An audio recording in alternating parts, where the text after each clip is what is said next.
Well, all right, it's episode 3 of Winning with Water with Donnell Bill. and you know what, Bill? Today we're going to talk about winning with true allyship. Mm. So, set the tone for us. What is allyship? What does it mean to you? Start from there. Well, I'm certain that you're going to have a little more insight than I do, but I'm going to give you what I know. So I think with allyship for me is speaking up for someone who might not have the same level of voice that you have, that you may not even realize that you have a certain amount of power and a certain amount of, I mean, people call it entitlement, but let's just say it's an opportunity. You may have opportunities that another person doesn't have, and having a person as an ally to bring that person to the table to begin with is really important. And allies are where we need to be right now, especially in the water industry. To bring an ally to the table is to give a person an opportunity that they might not have gotten without you. Awesome. So, I'm going to pile on that. And allyship for me is all about empathy.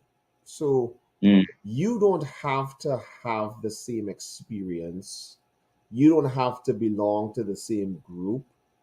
You don't have to go through the same thing to support someone, to hmm empathize. And allyship is being able to walk in somebody else's shoes.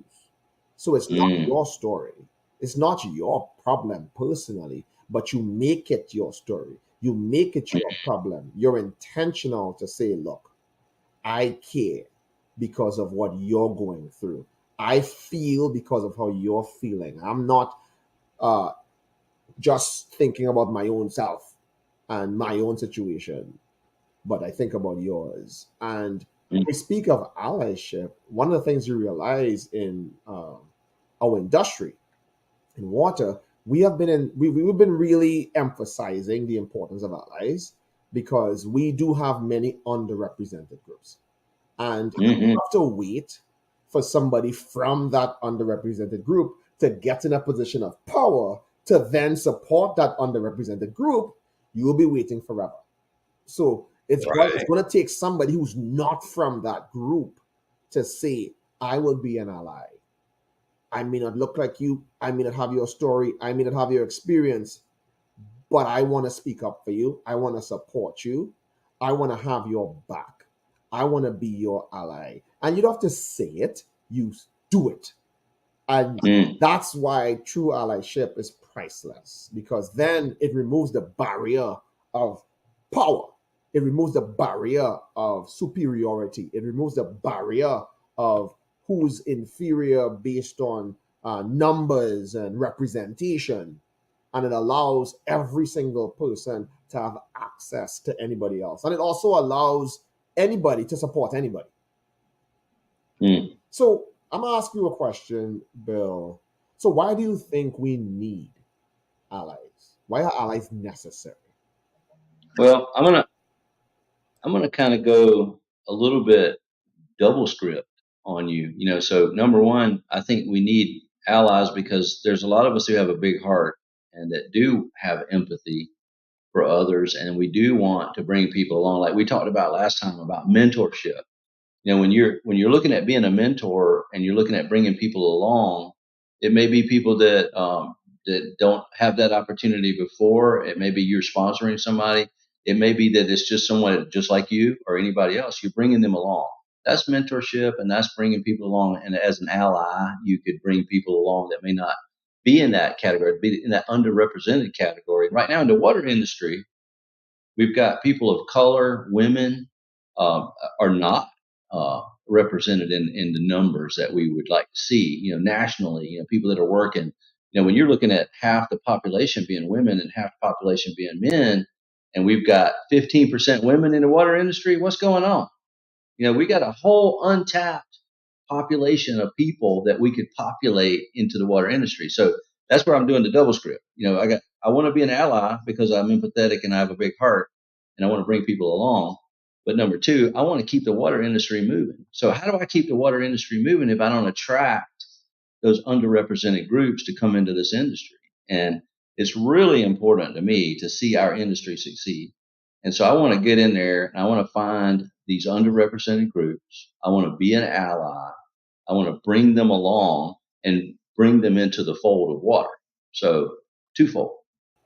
I like that. And I think allyship is also crucial to inclusion Oh yeah. because those who are in the majority have to lean forward and Hmm. engage those who are not. And that's where Right. allyship comes in. It's building on the empathy and saying, all right, what are we going to do to make sure that everybody who's here has an opportunity to have a seat at the table, to have their voice heard, to be considered and valued just like everybody else. And I've Yeah. been in circles where, as I mentioned, where I didn't have allies, and I also have been in circles where I've had allies. And if I had to choose, obviously, the situations where I've had allies really makes a difference because again, you're not always going to be in a position where you're going to run into someone who's just like you, who has your background, who has your experiences. You're going to need somebody to be empathetic that has no connection other than a choice to be an ally. I think it's, for me, the best picture is if you put yourself in the room where you're unlike everybody else. Like, what would you do if you walked into the room and you were the only person under 40 years old, or you were the only person under 30 years old, and everybody else in the room's 45, 55, and you're 25? How would you feel if you didn't get your voice heard? And I think a lot of people are seeing, these clicks and these, we've talked about that, job security, and everybody's afraid to share the power. Everybody's afraid somebody's going to displace them. I think at this point, I don't think anybody's got to worry about getting replaced by somebody, because there's not enough of us to go around as it is. Nobody's going to get kicked out of the club because you bring somebody new to the table. Let's try to bring some people to the table so that we can keep things moving and keep workers at the table. I mean, to be honest, we're always looking across the table at other people who may be a good fit for organizations. So as a result, even if where you are, it ends up being, hey, this is not working out, there's probably 10 other organizations in water. You don't have to leave water that will be glad Oh, glad. to have Yeah. you come across. They'll be like, finally, say the We got somebody. got somebody to answer to our prayers because we've been digging for oil and we ain't finding anything. So thank you for being disgruntled where you are. Come over here. You know what I'm saying? So Yeah. I would not be bothered by that. Like it's one of those things where we're desperate right now to grow our industry that we're not gonna let Yeah. good people fall by the wayside or get picked up by other industries and competitors that will use their talent, and we Yeah. definitely need it. And it brings me to this thought about just this attitude of it's not my problem. Like that's really the resistance to allyship. Well, that's not my problem. That is not my issue. That I'm not dealing with that. And what that has done historically is it's allowed people to have that bystander effect, where you're seeing something, it's not right, something needs to change, but it's not your problem. It's not impacting you. It doesn't do anything to affect you. So as a result, you're like, well, why am I getting in the middle of that? And Mm. allyship is the direct opposite. It's me saying it's not my problem, but it's a problem for this person. And this person works with me. This person's a part of Right. my team. This person's a part of my community. So why should I not do something? And nobody's saying and crafting what you need to do. You need to figure out what makes sense for you. And this is why allyship is also connected to sponsorship, where, hey, you don't have to be out there. You could be in the room in conversations that nobody else knew took place. And you spoke up for that person. You spoke up for Mm, that community. You spoke up for that group and said, hey, we need to do right by this particular group. We need to do right by this particular um, demographic in our organization. We need to do right by them. And nobody hmm knows it was you. Like, you come back out normal as ever, and something changed, a new policy comes out or whatever, and everybody's looking around, hey, where did that come from? Nobody has any idea. And sometimes it's okay. You don't want to toot your own horn. You don't want to make a scene. You just want to help. And sometimes that's the way to help. Or sometimes helping is just by associating yourself with people, being there, being at their meetings, speaking up for them. It all boils down to how you want to do it. You know what I'm saying? And I mean, I'm curious for you, how do you see an expression of allyship? How would you consider, hey, that's how allies should function? That's what an ally should do. What would you think when you think of Well, actions of allies? I think, number one and first and foremost, we have to change the mentality that this is the way we've always done it. It's a huge problem. People that have been doing this for a long time, they think they know everything. They think this is the way it's always been done. This is the way my boss did it. This is the way his boss did it. The way we did it in the past is not going to work for how we do it in the future. And what do I mean by that? I mean, the soft skills that we're going to have to develop as leaders to manage the next generation. The next generation, I mean, they went through things like COVID. They went through things that we didn't go through. They've got social media on a level that we've never had it. They've got these phones. Everybody's attached to the phone. I mean, even my daughter, man, like she'll be in the other room and she'll send me a text. I'm like, hey, I'm right here. You could just yell out, I'll hear you. But it's like we got to get past it. It's like, well, they're so sensitive. Well, that's not going to change because you don't like it or whatever the case may be. I'm just using sensitive. I hear that a lot. They're so sensitive. Yeah, they're sensitive.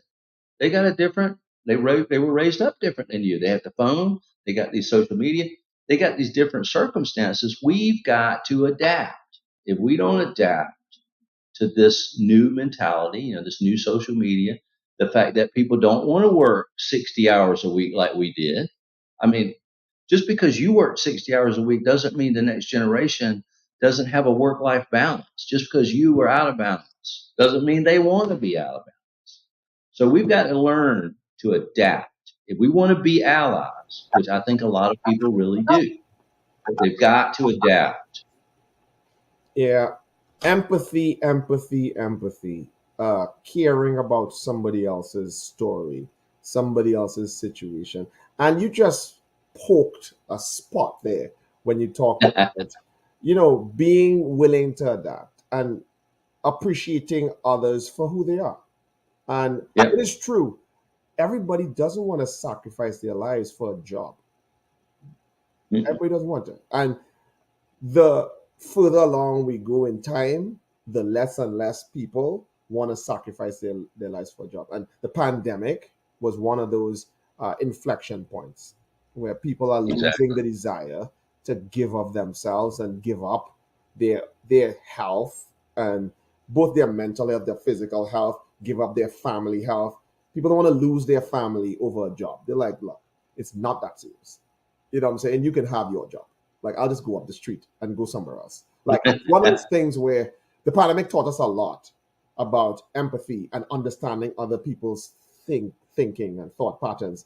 And it's been difficult for leaders because as a leader, you have to figure out how to adjust and how to be an ally and say, you know what, I'm not thinking the way you're thinking, but I respect the way you're thinking. I understand the way you're thinking. I appreciate the way you're thinking.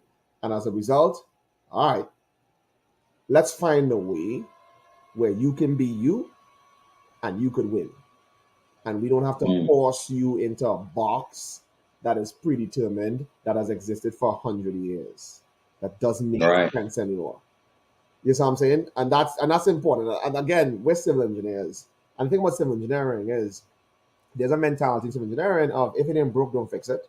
So as a result, we do things the same way for very long times. I mean, we take long to adopt codes.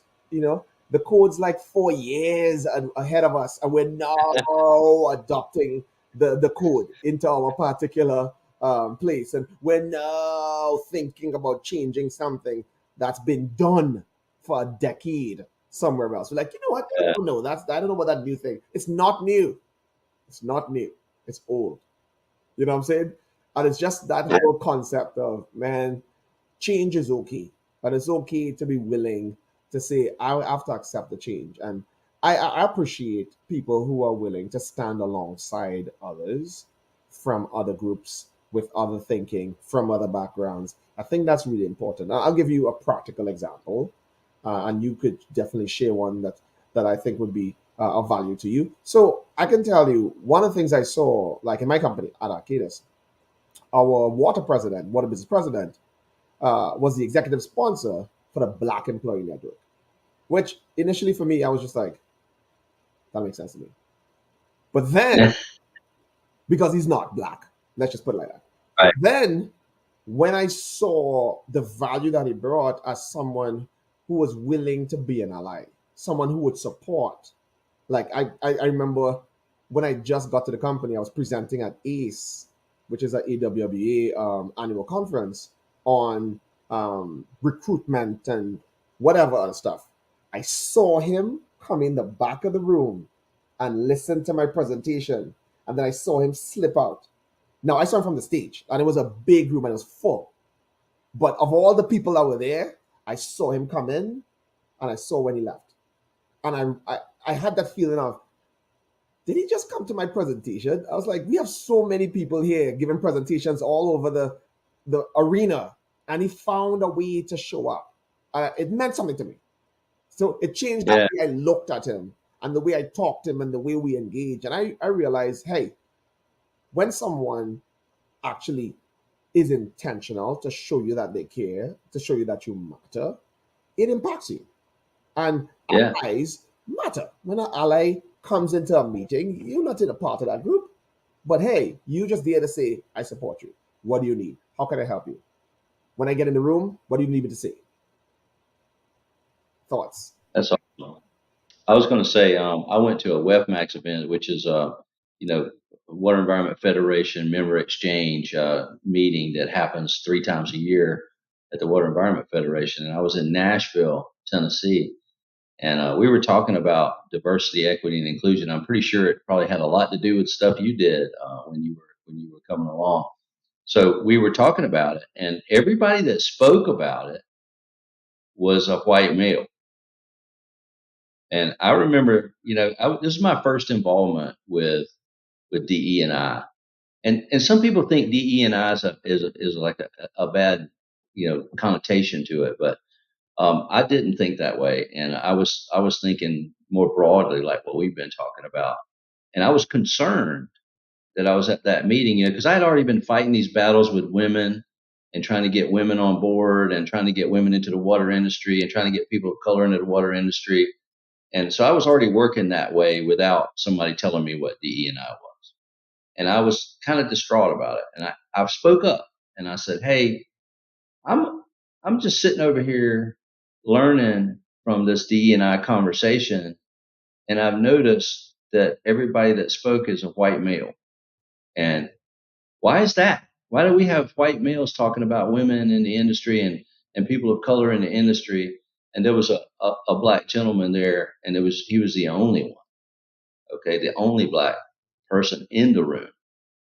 And he spoke up and he said, Bill, he said, let me tell you something. And I saw him at WebTech last year, but he told me, he said, the fact that white men like yourself are asking these questions and talking about this topic is definitely what we need.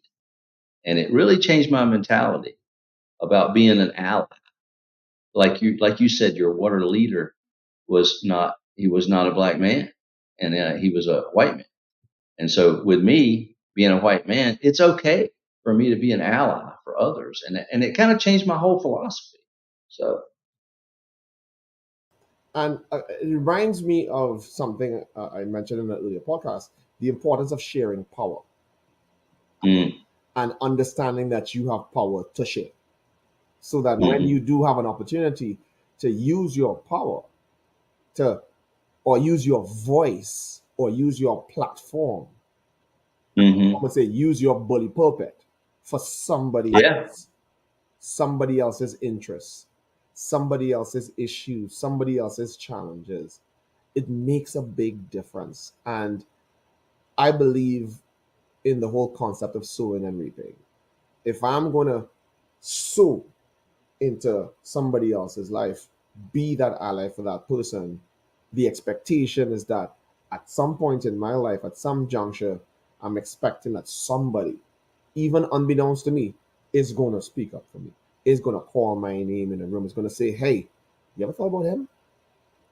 What do you think about him? Well, why not give him an opportunity? Give him a call.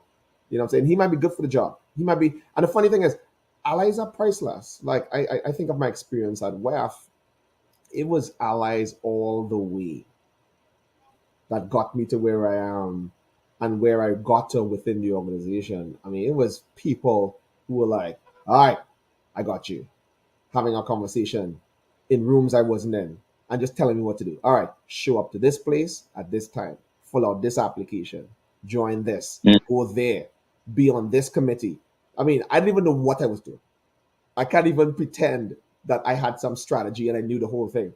I just knew there were people who were like, I got you. This is a 50,000 person situation. Don't worry about it. I got you. And it's the same thing I could say over at EWBA. There's staff that's always looking out for me. That's always like, hey, this is what you're going to do. You need to be in this room. You need to do this presentation. Hey, let's get you here. Let's go there. And as a result, it's almost like it's a community of allies that create a successful person.